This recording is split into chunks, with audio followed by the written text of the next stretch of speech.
여러분, 인생이 도전을 피할 수가 없습니다. 오히려 그 도전하지 않는 인생이 더 위험한 것이죠. 또 반면에 잘못된 도전을 하게 되면 그로 인한 상처, 또 그런 아픔, 그래서 실패, 실수, 어떤 시간적 손실, 재정적 손실, 그런 채무, 이런 것들 때문에 또 인생이 좀 허덕거리고 아파하기 때문에 그 긴장감, 그 위험이 있긴 합니다. 그래서 오늘 우리 인생 앞에는 두 가지의 그런 위험이 존재하죠. 첫 번째는 내가 도전해야 될 길을 그러나 위험 부담이 있지만 도전할 것인가, 아니면 도전조차 하지 않는 위험에 빠질 것인가. 그래서 오늘 제목을 제가 그렇게 달아봤어요. 도전은요, 위험하지만 도전하지 않는 것보다는 안전합니다. 오늘 저와 여러분의 삶을 이만큼 살아왔잖아요, 그렇죠? 인생이 도전 늘 당해오지 않았나요? 시간이 가만히 있질 않아요. 내가 안 살고는 안 돼요. 근데 또 그 시간 속에 삶은 계속해서 살아달라고 요청하죠. 먹여달라고, 입혀달라고, 내 가정, 내 자식들 책임져 달라고. 그러다 보니까 내 삶을 설계하고 내 삶을 계획하고 내 삶의 어떤 꿈과 비전, 이런 걸 논해보지 못한 채 그저 도전당한 인생이 허덕거리며 그 삶을 붙들고 살아갑니다. 그러다 보니까 인생이 어느 순간 무대가 되어서 하나님의 역할, 하나님의 계획에 따른 삶의 목적과 목표대로 살기보다는 무대 그 자체를 유지하고 무대 그 자체를 지키고 무대 자체를 보수하느라, 즉 인생 자체가 주인이 되어버립니다. 그래서 인생 자체는 도전을 피할 수가 없어요. 이 세상 리더십도 다 잘 알잖아요. 그래서 페이스북이라는 그 소셜 네트워크 아시죠? 그 창업자의 마크 저커버그가 이런 말을 했어요. 가장 큰 위험은 어떠한 위험도 감수하지 않는 것, 즉 위험을 회피하는 것이다. 모든 것이 급변하는 세상에서 실패가 보장된 유일한 전략은 위험을 회피하고 과감하게 도전하지 않는 거다. 그러니까 제일 큰 위험은 아무것도 안 하는 거예요. 근데 아무것도 안 할 수가 없다니까요. 먹여달라 하는데 그럼 안 일할 거예요? 일 안 할 겁니까? 마시게 해달라는데, 가정 책임져 달라는데, 내 삶 지켜달라는데 아무것도 안 할 수가 없어요.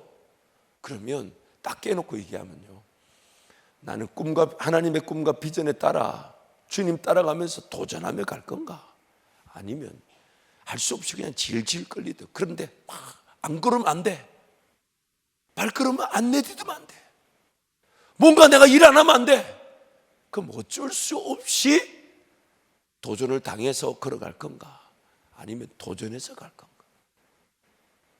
비단 하나님의 백성들에게만 이런 문제가 아니라 세상 삶 자체, 인생 자체가 하나님 그렇게 지어 놓으셨어요.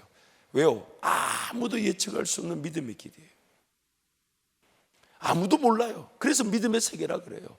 예수 믿는 사람들에게만 믿음의 세계가 아니에요. 모든 사람의 인생의 삶은 다 보이지 않습니다. 다 믿음이에요.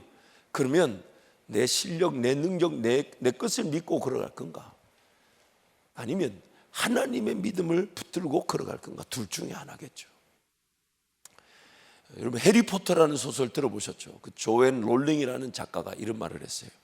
인생에서 실패는 피할 수 없는 것입니다. 대단히 신중하게만 살지 않는 한 실패하지 않는 건 불가능합니다. 하지만 너무 신중한 나머지 삶에서 전혀 시도를 하지 않는다면 그건 그 자체가 실패인 겁니다. 그래서 평생 안 된다, 어렵다, 힘들다, 내 인생이 쉽지 않더라, 그렇게 주눅들어 사는 거 아닐까요? 실패자로 사는 거 아닐까요? 왜냐하면 아무것도 안 해봐서 그 실패감으로 사는 거죠. 시각적으로, 청각적으로 장애를 가졌던 헬렌 켈러가 이런 말을 했습니다.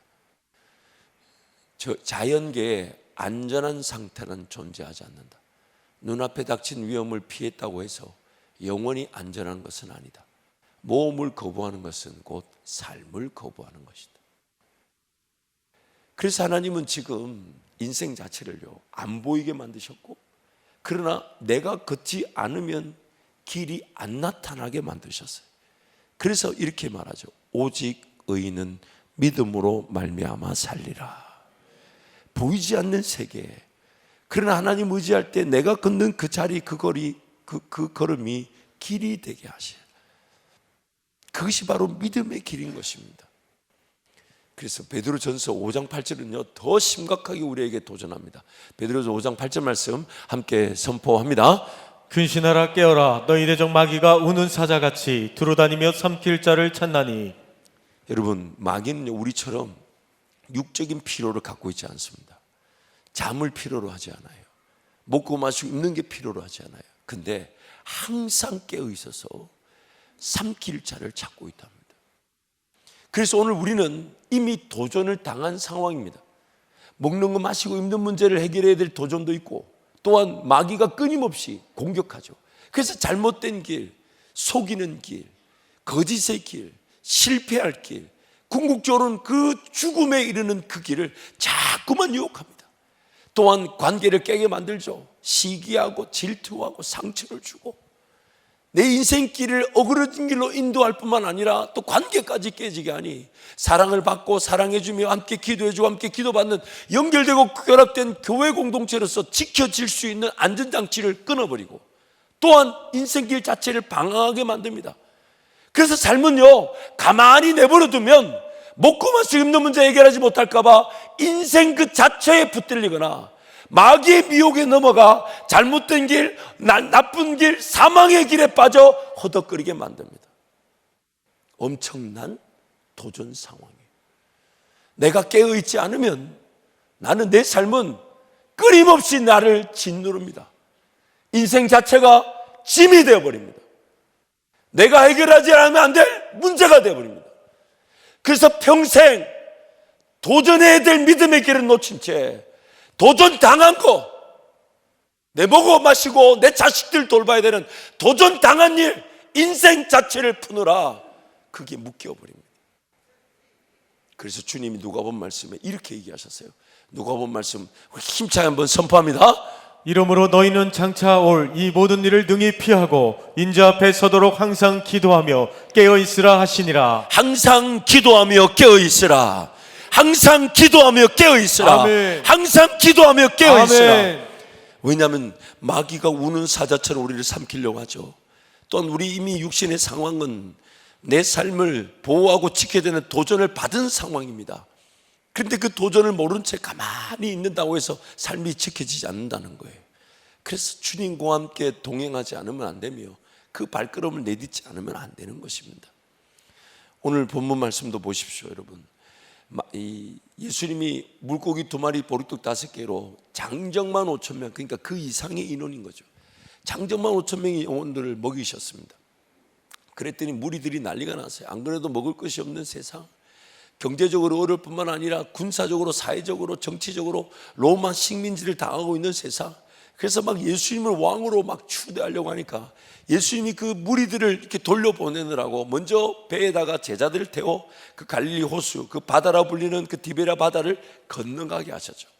그리고 예수님은 무리들을 다 독려해가지고 떠나본 다음에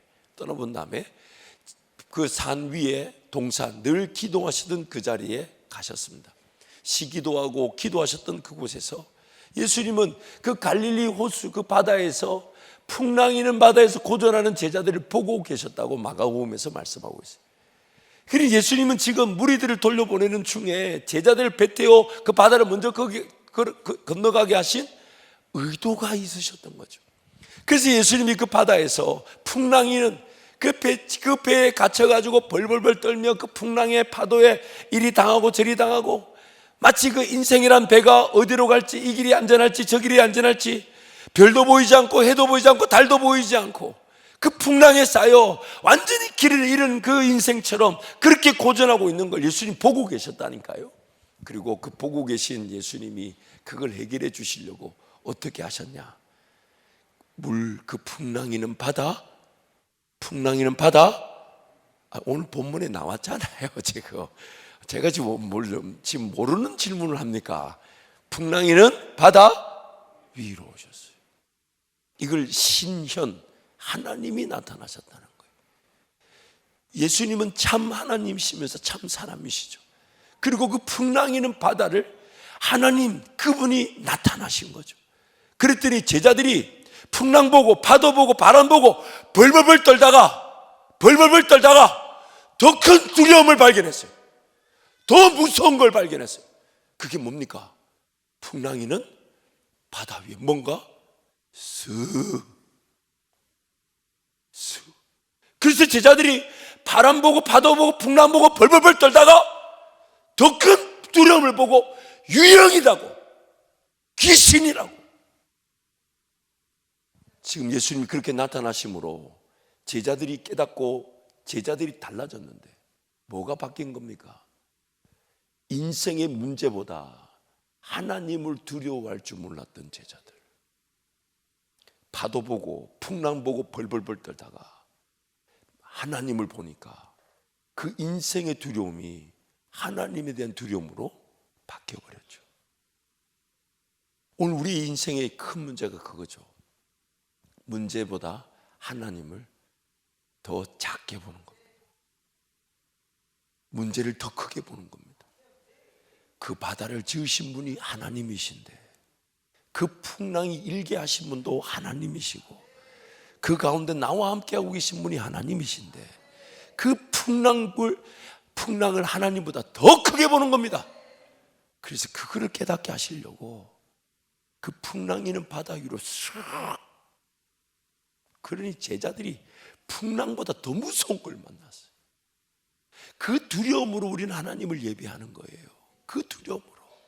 그래서 세상에 대한, 삶에 대한 두려움을 이겨내는 것인데, 하나님을 두려워할 줄 모르니까, 하나님을 예배할 줄 모르니까, 하나님을 경외할 줄 모르니까 인생의 문제가 하나님보다 더 크게 보이는 겁니다.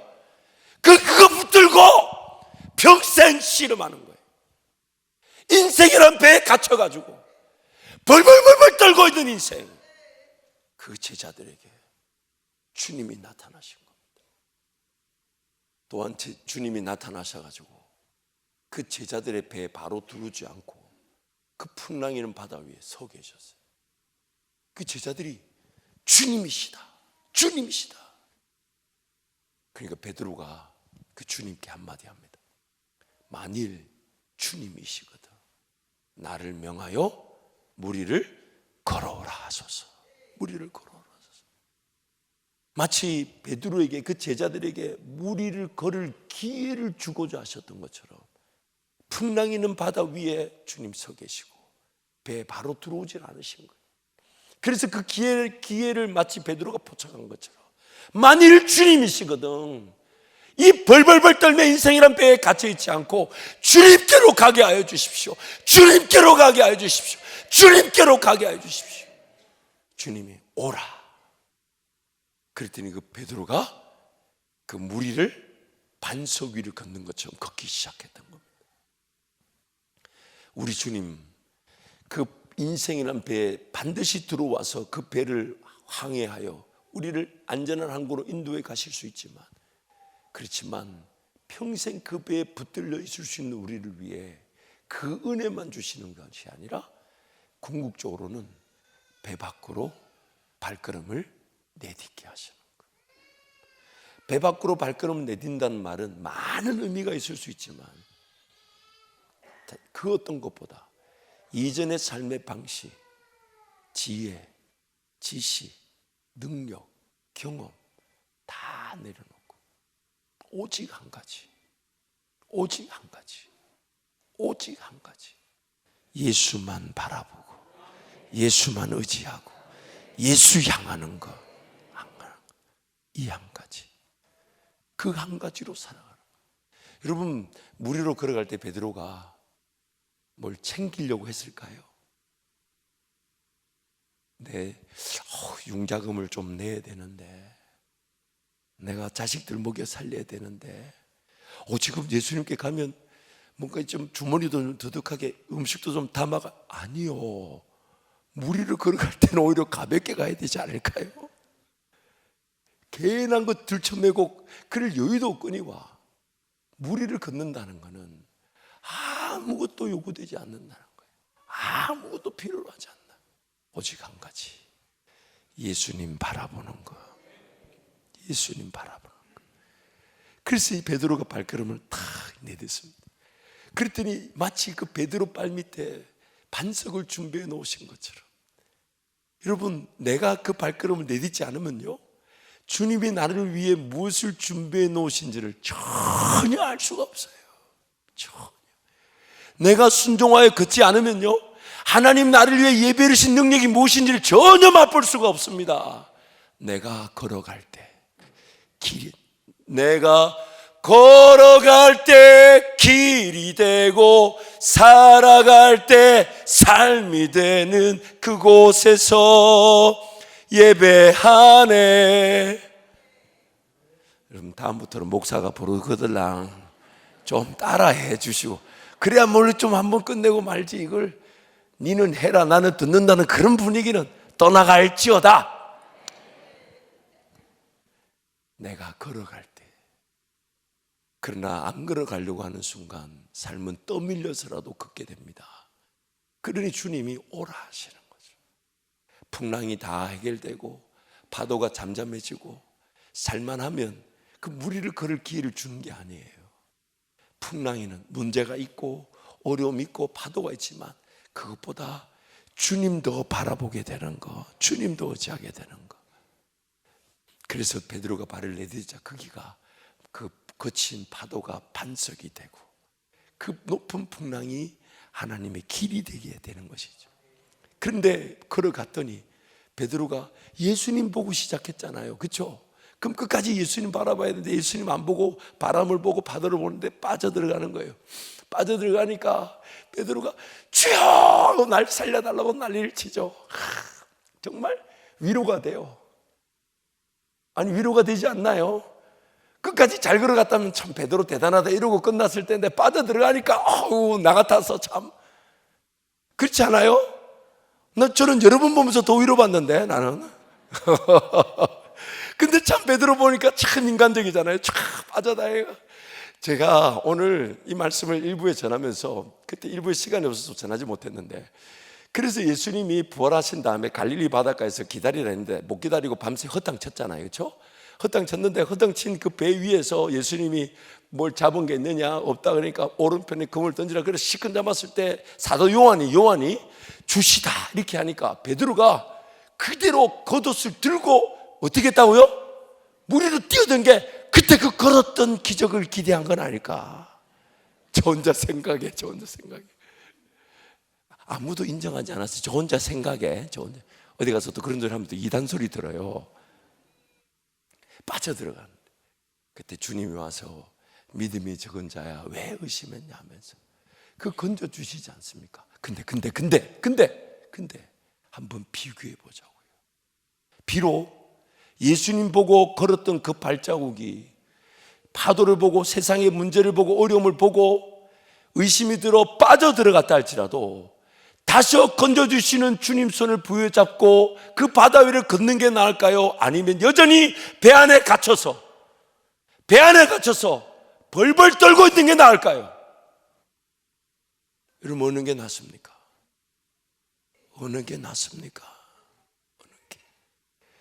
오늘 우리 인생의 최고의 은혜는 우리는 실패하지 않는다는 거예요. 왜냐하면 로마서 8장 말씀 우리에게 주님 분명히 약속하셨잖아요. 그 어떤 것도 우리를 그리스도의 사랑에서 끊을 수 없느니라. 우리를 하나님의 사랑에서 끊을 자 없대요. 그렇다면 오늘 우리 인생의 관건은 뭐겠습니까? 물론 잘못된 시도, 어리석은 시도가 있을 수 있어요. 그러나 하나님은 그걸 통해 배우게 하셨잖아요. 뭘 배우게 하셨어요? 하나님 중심의 삶이 우선이고 예수님과 관계 중심의 삶이 우선이고 말씀 생활이 우선이고 기도 생활이 우선이고 예배 생활이 우선이고, 그래서 그것이 반석처럼 갖추어질 때 성령 하나님은 꾸지 않을 수 없는 꿈을 꾸게 하시고 그 반석 위에 집을 지어 가시니까 오늘 우리의 삶은 도전이 우선인 겁니다. 가만히 있는 것보다 도전하는 거예요. 특별히 여러분, 예수님 바라보고 걷는 도전은 반드시 성공합니다. 반드시 안전합니다. 주일 성수가 잘 안 되는 직장, 주일 성수가 잘 안 되는 환경이 있으면 도전하십시오. 하나님, 내가 주일 성수가 될 수 있도록 어떻게 도전하면 좋겠습니까? 내가 하나님 앞에 주신 물질 다 드리고 싶은데 11조가 잘 안 된다면 그 11조를 목표로 두고 도전하십시오. 그냥 묶여가지 마시고 그냥 흘러떠내가지 마시고 하나님 어떻게 도전할까요? 그래서 그것을 목표로 두고 도전하는 거예요. 말씀 생활도 도전하고 기도 생활 도전하면 그 반석이 확인이 되는 순간 성령 하나님 그 반석 위에 집이 지어져 가게 하시는 거예요. 그래서 베드로가 나중에 신약에 서신서 2개를 썼잖아요. 베드로 전서와 베드로 후서를 썼는데 베드로 후서 1장 10절 12절에 이렇게 고백하고 있어요. 2절 말씀 우리 함께 선포합니다. 그러므로 형제들아 더욱 힘써 너희 부르심과 택하심을 굳게 하라. 너희가 이것을 행한즉 언제든지 실족하지 아니하리라. 이같이 하면 우리 주 곧 구주 예수 그리스도의 영원한 나라에 들어감을 넉넉히 너희에게 주시리라. 아멘. 부르심과 뭘요? 택하심을 어떻게 하라? 굳게 하라. 굳게 하라는 말이 영어로 보면 conform, 다른 말로 make sure라고 해서 이렇게 번역할 수 있어요. 하나님이 너희를 부르신 것과 택하신 것을 확인하라, 확신하라, 다시 한번 재점검하라. 그리하면 그만 뭐랍니까? 언제든지 너희가 실족하지 않는데요, 실패하지 않는데요. 그러면서 영원한 천국에 가는 그날까지 우리끼리 인도되어진다는 거예요. 마치 지금 내 비즈니스에 어떤 아이디어가 필요한지보다, 내 직장에 어떤 돌파구가 필요한지보다, 내 가정에 어떤 능력이나 꿈이 필요한지보다 먼저 해야 될 게 뭐냐면 반석 위에 내 삶이 놓여져 있는 거 아닌가. 그래서 부르심과 택하심을 재확인하라는 거예요. 그래서 오늘 하나님이 날 부르셨습니다. 어디에서요? 죽어가는 그 사망의 자리에서 생명의 자리로 옮기셨어요. 그러면 그 죽어가는 사망은 뭐며 이 생명은 뭔지를 확인하라는 거예요. 하나님 나를 부르셨어요. 어디서요? 그 어둠에서 빛으로 부르셨대요. 그래서 빛의 자녀들처럼 행하래요. 그럼 그 빛은 뭘까요? 그 빛 안에 거하는 건 뭘까요? 그 빛의 인도하심을 받는 건 뭘까요?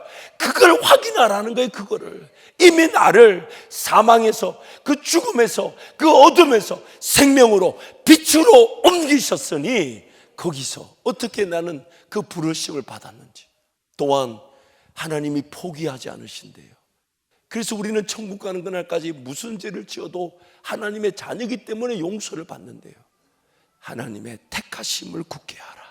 택하심을, 하나님이 나를 택하셨다면, 그럼 내 삶이 포기되어질 수 없다면, 그래서 어쩔 수 없이 당한 인생의 문제들만 해결하는 일에 은혜를 누릴 것인가, 아니면 발을 내디도 믿음의 길을 걸어갈 것인가. 인생이란 배에 갇혀서 부들부들 떨고 있어서, 그래서 그 부들부들 떨고 있는 나를 주님이 찾아와 주셔서 그냥 은혜의 항구로 이끌어 가실 때까지 그 부들부들 떨고만 있을 건가, 아니면 주님 바라보고 발걸음을 내디딜 것인가, 내디딜 것인가. 잊지 마세요. 예수 안에서 모든 도전은 안전합니다. 그래서 여러분 같이 우리 찬양하면서 정말 하나님의 은혜를 사모할 텐데요, 여러분 잊지 마세요. 인생은 도전의 기회입니다. 도전하지 않는 게 더 위험하고, 도전하지 않을 수 있는 상황 인생은 없습니다. 도전하지 않으면 도전을 당하게 되고 질질질 끌려가게 돼요. 그러니 예수 믿고 그 풍랑 바다 위를 여전히 문제가 있고 어려움이 있어도 예수님과 관계 중심의 삶을 도전하십시오. 말씀 기도 생활을 도전하십시오. 교회 생활을 도전하십시오.